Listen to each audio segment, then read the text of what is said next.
good morning, good afternoon, good evening. My name is Royston, the Motivator. Welcome to my page. Please subscribe.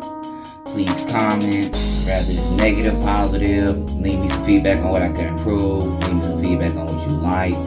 Leave me some feedback on what you took away.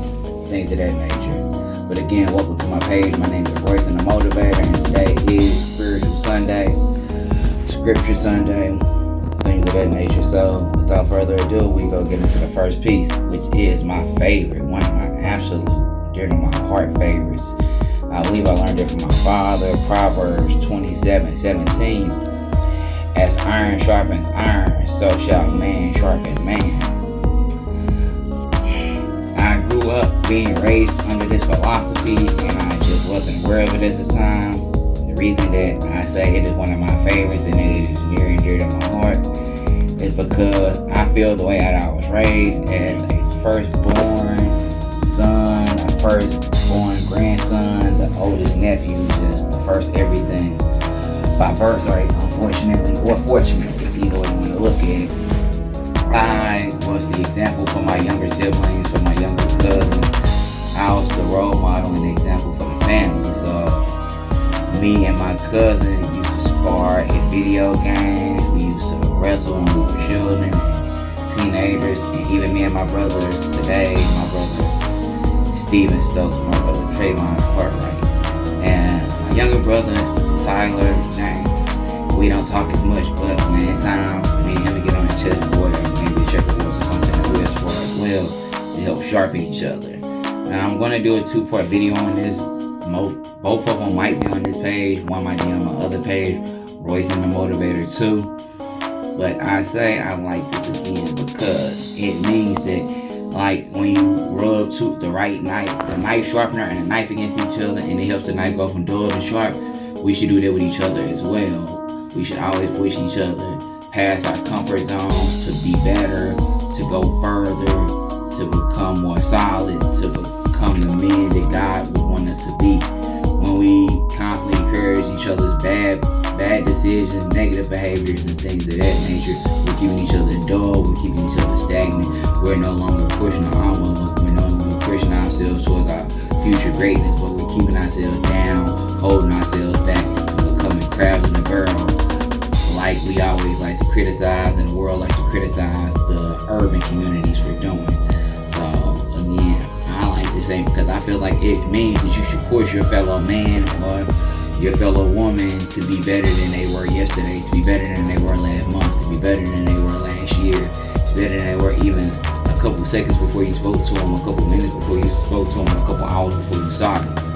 So this isn't just about man, it's in the sense of man with a hard chest and man being what God created first, but man is in mankind, that we all should be pushing each other towards our future greatness, and that we should all be helping sharpen each other. If there's something you don't know, you should be looking for the information to find it, or looking for someone who can teach it to you in a language that you understand. And if you know something and you know someone around you needs that information, whether it be on a job, whether it be in your personal life, whether it be a stranger on the street, you should pass on that information.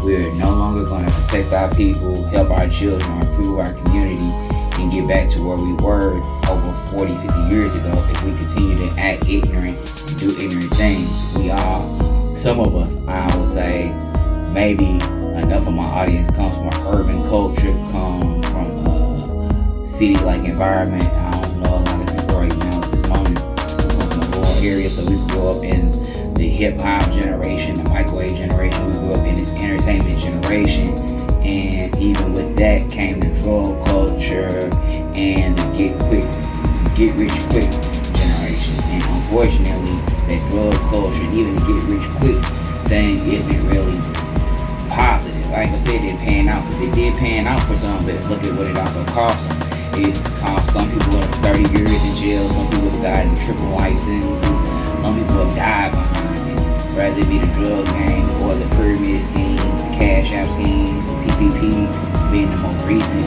It just, yes, it had a quick, instant gratification, but the long term did not work out. So we have been taught, enough of us have been taught the drug game, how to gang bang, claim colors, belong to our nation or our organization from the streets instead of passing on knowledge on how to save money, how to invest that money, how to go buy houses off the tax auction or go to the car auction and get 2 or 3 cars, sell those 2 or 3 cars, turn that into 3 or 4 cars and flip them in a positive way, even with the ladies and doing it to her. You know, we got some brothers who are great at retwisting dreads, starting dreads, or even braiding.